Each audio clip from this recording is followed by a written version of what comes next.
Assalamualaikum warahmatullahi wabarakatuh. Perkenalkan, nama saya Amia Putri Sandi dengan NIM 210422242 dari mata kuliah Ekonomi Publik. Di sini saya akan mempresentasikan materi mengenai aktor-aktor dalam perekonomian dan peran campur tangan pemerintah. Yang pertama ada aktor-aktor dalam perekonomian. Secara umum, para aktor atau ekonomi publik di negara yang beradab, bermartabat, dan demokrasi dapat dibagi menjadi 3 kelompok besar.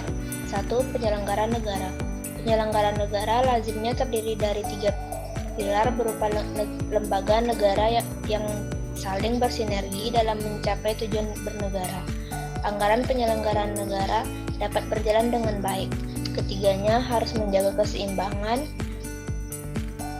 atau check and balance. Ketiga lembaga negara tersebut adalah eksekutif atau pemerintah,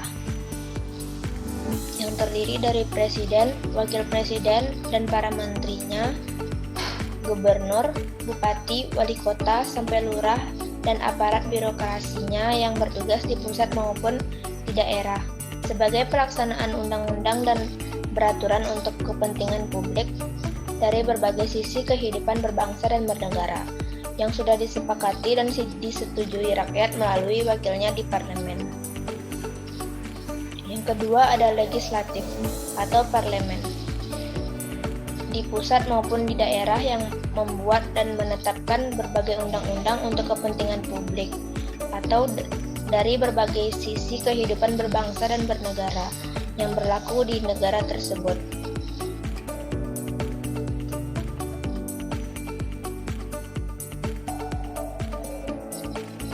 Legislatif atau lembaga peradilan yang menerjemahkan, menafsirkan undang-undang tersebut di masyarakat. Yang kedua ada kelompok dunia usaha.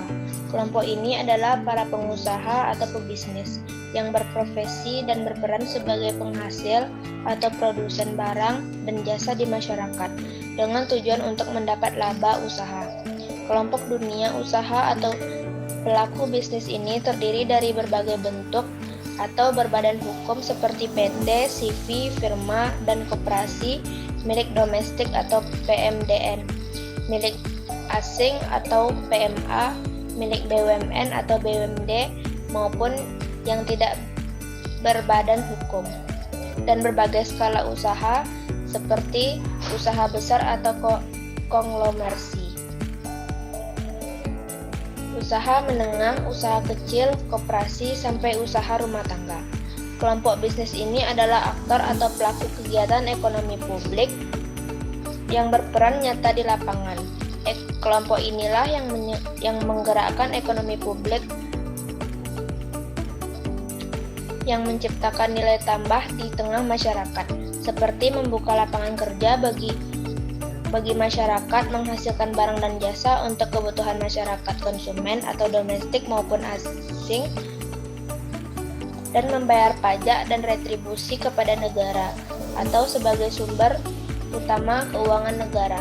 Dengan demikian, sebenarnya peran pelaku usaha ini cukup penting dalam menentukan perkembangan ekonomi publik.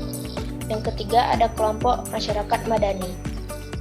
Kelompok ini adalah masyarakat yang peduli terhadap hak-hak publik dalam kehidupan berbangsa dan bernegara. Kelompok ini lebih mewakili kepentingan publik dan masyarakat luas sebagai konsumen dari barang dan jasa yang dihasilkan para produsen maupun konsumen dari pelayanan yang disediakan oleh negara, dan produsen dari faktor produksi seperti tenaga kerja, pemilik modal, dan pemilik faktor produksi lainnya. Masyarakat madani ini terdiri dari berbagai bentuk masyarakat, misalnya lembaga swadaya masyarakat dan kelompok swadaya lainnya, asosiasi profesi, perguruan tinggi, dan organisasi, atau dalam bidang keagamaan maupun di luar bidang ini. Selanjutnya, peran dan campur tangan pemerintah.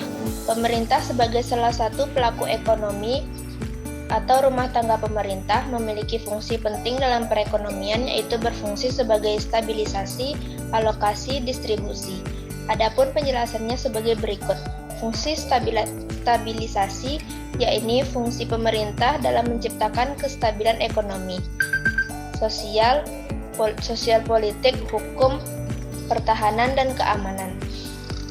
Yang kedua, fungsi alokasi, yaitu fungsi pemerintah sebagai penyedia barang dan jasa publik seperti pembangunan jalan raya, gedung sekolah, penyedia fasilitas penerangan, dan telepon. Selanjutnya, fungsi distribusi, yaitu fungsi pemerintah dalam pemerataan atau distribusi pendapatan masyarakat. Perlunya peran dan fungsi pemerintah dalam perekonomian yaitu sebagai berikut. Pembangunan ekonomi di banyak negara umumnya terjadi akibat intervensi pemerintah baik secara